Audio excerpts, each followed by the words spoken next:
Okay so आज हम बात करेंगे ट्रॉमा की।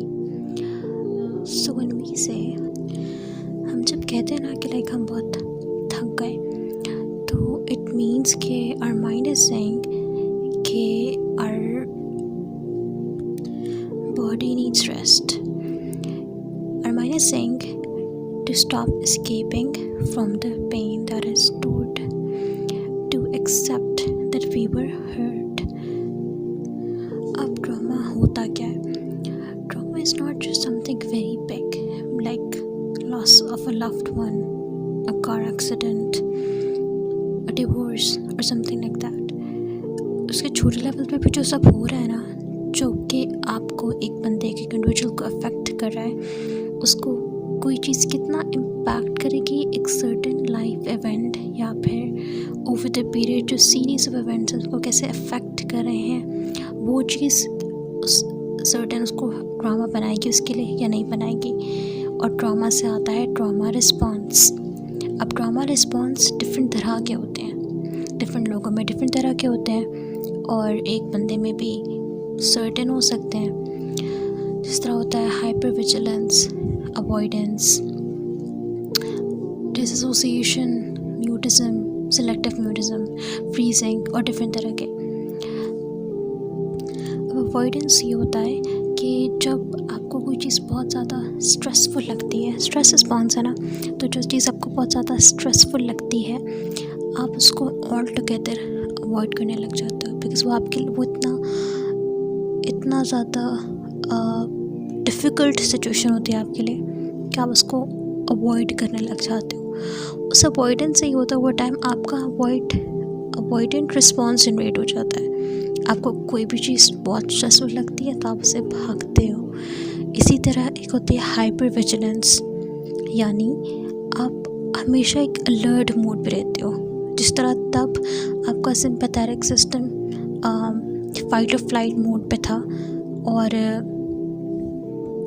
अराउज्ड था, तो आप बहुत ज़्यादा ना ओवर सेंसिटिव हो जाते हो उस चीज़ पे कि आप लोगों को भी ओवर एनालाइज करते हो, उनके बिहेवियर्स को, कि वो आपके साथ मतलब every time you just thinking कि अब मेरे साथ हॉस्टाइल तो नहीं हो जाएगा, कि अब मेरे साथ कुछ, या फिर वैसे भी आपके साथ कुछ बुरा तो नहीं हो जाएगा।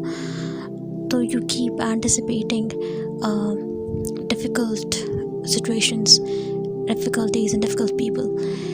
फिर इस तरह डिफरेंट तरह के रिस्पॉन्सेज होते हैं। अब होता यह है कि जो आपका एमिगडाला एक्टिवेटेड था ना, ये सारे माइंड के ब्रेन के पार्ट्स हैं, आपकी बायोलॉजी है। सो आपका जो एमिगडाला एक्टिवेटेड था बिकॉज ऑफ फियर और बिकॉज आपके इमोशंस बहुत हाई जा रहे थे, तो ये होगा कि उससे ना आपकी ये जो इवेंट्स हैं ये आपकी मेमोरी में स्टोर हो जाएंगे।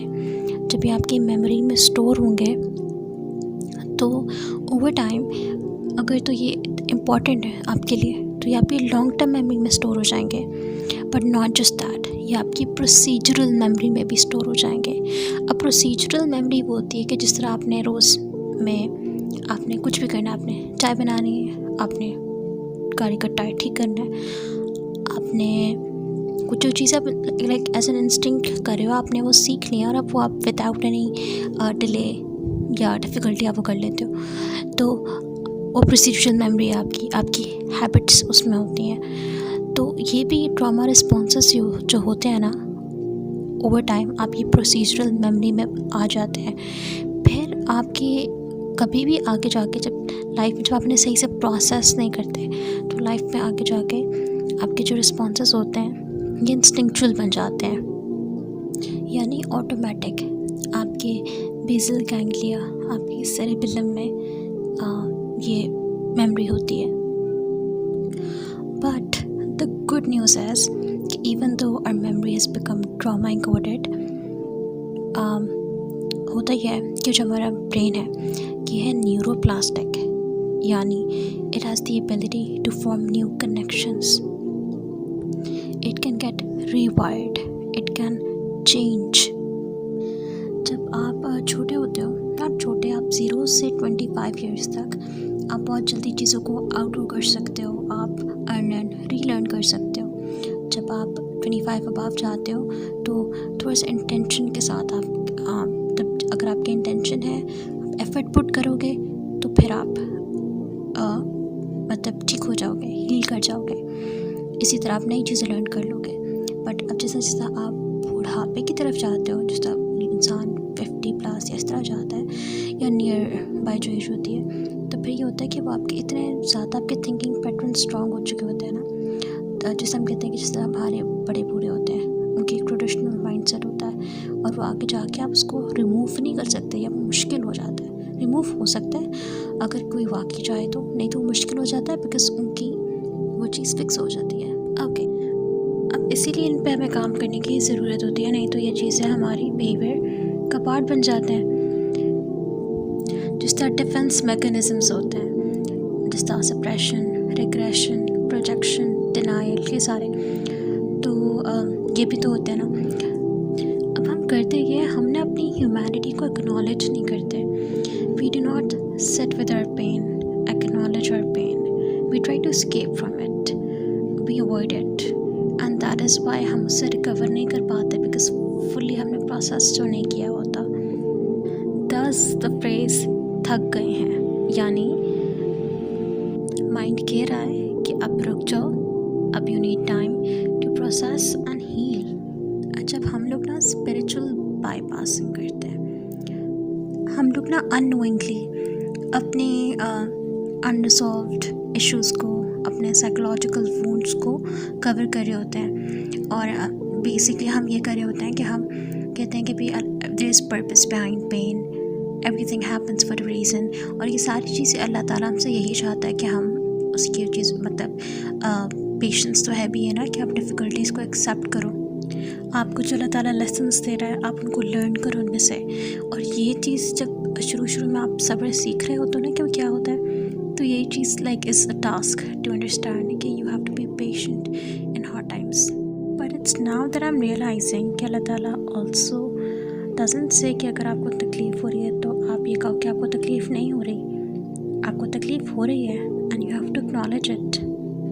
अब फॉर सम ऑफ अस हमें ये फ़िक्र होगी कि हमारे रिलेशनशिप्स हमारे ट्रॉमा की वजह से इम्पैक्ट ना हो या हमारी फ्यूचर जनरेशन इम्पैक्ट ना हो, लेकिन what about our own selves, we are as human as them humanly, यानी अपने आप को तो पहले ठीक करें ना।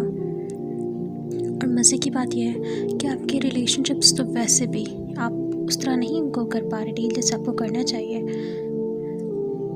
अब रिलेशनशिप्स का ये है कि they literally act as mirrors. आप उनके ज़रिए अपनी स्ट्रेंथ्स और अपनी वीकनेसेस को बेहतर देख सकते हो, अपना वो सेल्फ देखते हो जो कि आप अदरवाइज़ नहीं देख पाते। जोहरी विंडो इज़ अ कॉन्सेप्ट जो हमें साइकोलॉजी में पढ़ाया जाता है कि हमारे ना 4 टाइप्स ऑफ सेल्फ्स होते हैं। एक होता है ओपन सेल्फ, एक होता है हिडन सेल्फ, एक होता है ब्लाइंड सेल्फ, एक होता है अननोन सेल्फ। ओपन सेल्फ जिसके बारे में आपको भी पता है और लोगों को भी पता है, आपकी वो ओपन जो अपरेंट पर्सनालिटी है। फिर एक होता है हिडन सेल्फ जो कि आपको पता है और लोगों को नहीं पता। सो हम कहते हैं ना कि we know ourselves the best, so this is why. अब ये हिडन है। फिर एक होता है ब्लाइंड सेल्फ जो कि लोगों को पता है आपके बारे में पर आपको नहीं पता। रिलेशनशिप्स में ये बहुत आगे आता है सामने, आपको अपना ब्लाइंड सेल्फ पता चलता है, अपने ब्लाइंड स्पॉट्स पता चलते हैं। एंड देन एक अननोन सेल्फ होता है जो कि ना आपको पता है ना लोगों को पता है। तो जो आपके आगे जाके आपका पोटेंशियल है या आपके पास एबिलिटीज़ हैं, जो कि सर्टन अपॉर्चुनिटीज़ आपको मिले तो आप बन जाओगे, या फिर आप स्पिरिचुअली इनलाइटेंड होगे तो आप बन जाओगे, तो वो आपका हिडन सेल्फ होता है। So ending this long video, I realized कि ट्रॉमा को से हील करने के डिफरेंट टूल्स हैं। मतलब recently the trauma journal, I think that's very effective to keep on writing. आपको क्या चीज़ ने अफेक्ट किया, क्यों अफेक्ट किया, आप जब अपनी उस तकलीफ़ को लेबल करना आपको आ जाता है, आइडेंटिफाई करना आ जाता है, क्या चीज़ इम्पैक्ट कर रही है, क्यों कर रही है, एवरीथिंग दैट हेल्प्स। देन आपको टूल्स सो फिर बहुत सारे हैं, एंड दैट्स फॉर लेटर, वो कभी बाद में डिस्कस हो जाएगा। लेकिन आपकी जितनी रेजिलियंस इंपॉर्टेंट है, like your ability to bounce back from the difficult circumstances, तो आप जितने रेजिलियंट हो दैट मैटर्स। अगर दो बंदे हैं और वो एक ही तरह की सिचुएशन में है, तो जिसके पास रेजिलियंस ज़्यादा है वो ज़्यादा जल्दी रिकवर करता है। इसी तरह आपका माइंडसेट भी बहुत मैटर करता है। आपका जितना पॉजिटिव माइंडसेट होगा, आप उतना जल्दी अपनी तकलीफ से निकलोगे, और आपका जितना नेगेटिव माइंडसेट होगा उतना आप उसमें स्टक रहोगे, तो ये आपका नुकसान है।